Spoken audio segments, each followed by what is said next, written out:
Hello Algebra 2 students. This is a video for example 4 for section 1.4. We're going to find the sum of an arithmetic series, sorry. Let's let them read it. Part A.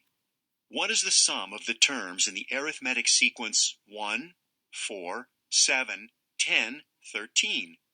What is a general formula for an arithmetic series? Now, I know we can just add those numbers, but we're thinking about if it's a way more complex series, okay? So bear with us even though it takes longer than just to add those numbers together. All right, we have a finite series. A finite series is the sum of the terms in a finite sequence. A finite arithmetic series is the sum of the terms in an arithmetic sequence. For the sum of n numbers in a sequence, you can use a recursive formula or simply add the terms. So they're saying, yeah, you can add the terms, but we knew that. We want to learn another way of doing it. Or maybe you don't, but we will. You add them all together, you get 35. This represents a partial sum of a series because it is the sum of a finite number of terms. It's only the first 5 terms. To find the sum of a series with many terms, you can use an explicit definition. That's what we want to learn. To find an explicit definition for a sum, use the commutative property of addition and reverse the order of the terms in the recursive series. Don't worry so much about their fancy math talk because it would become a lot simpler in the end. They went 1 plus 4 plus 7 plus 10 plus 13, and then they added the opposite, and they got 14, 14, 14, 14, and 14 because they were adding the opposite. And that's twice the sum, right? There's 2 of them. They added the sums 2 times to get 2 times the actual sum. Since there's 5 of them, they multiply that by 5. So 2 times all the sums equals 5 times 14.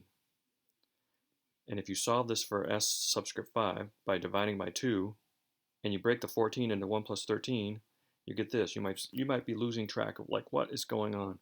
The good news is all we really care about in the end is what's the formula to figure this out. Here it is. The general formula will be the sum of n terms will equal the number of terms there are. So in this case it was 5. The first term, which was a 1, and the last term, which was a 14, or was it a 13? 13. So we have a 13 and a 1.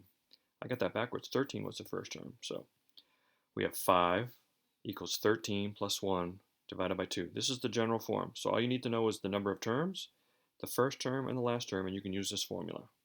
All right, so let's apply that formula to the following problem. What's the sum of the following arithmetic sequence? This is still in the lesson part, but if you want, you could click pause and see if you can figure it out on your own using the formula we just learned. And that formula again was s subscript n equals the number of terms times the first term plus the last term divided by 2. The first term is 6. I'm sorry, 1, 2, 3, 4, 5, 6. The number of terms is 6. The first term is 2.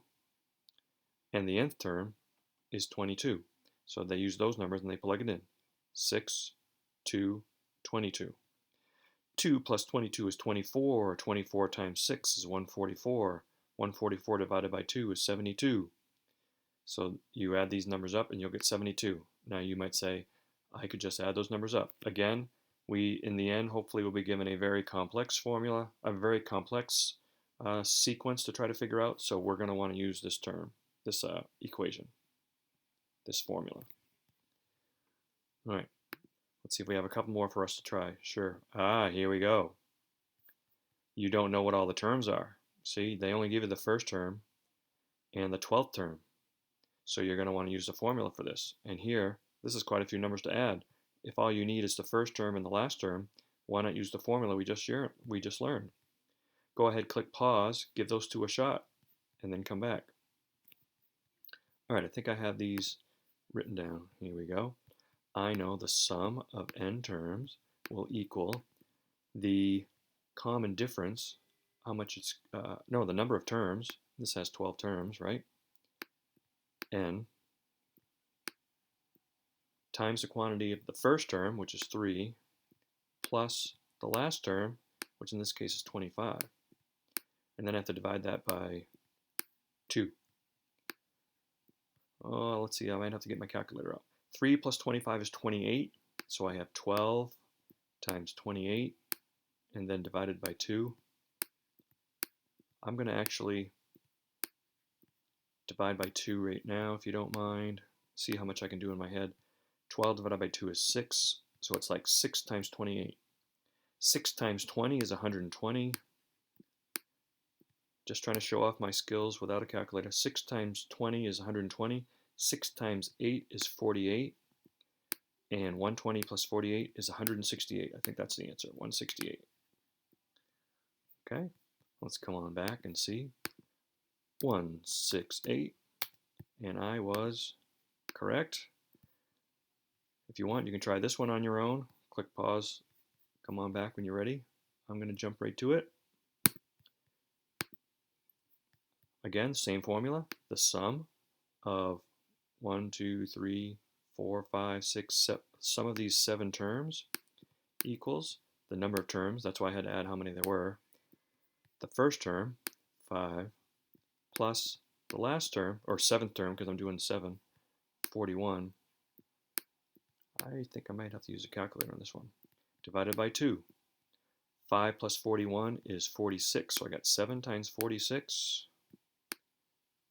7 times 46, and all of that divided by 2.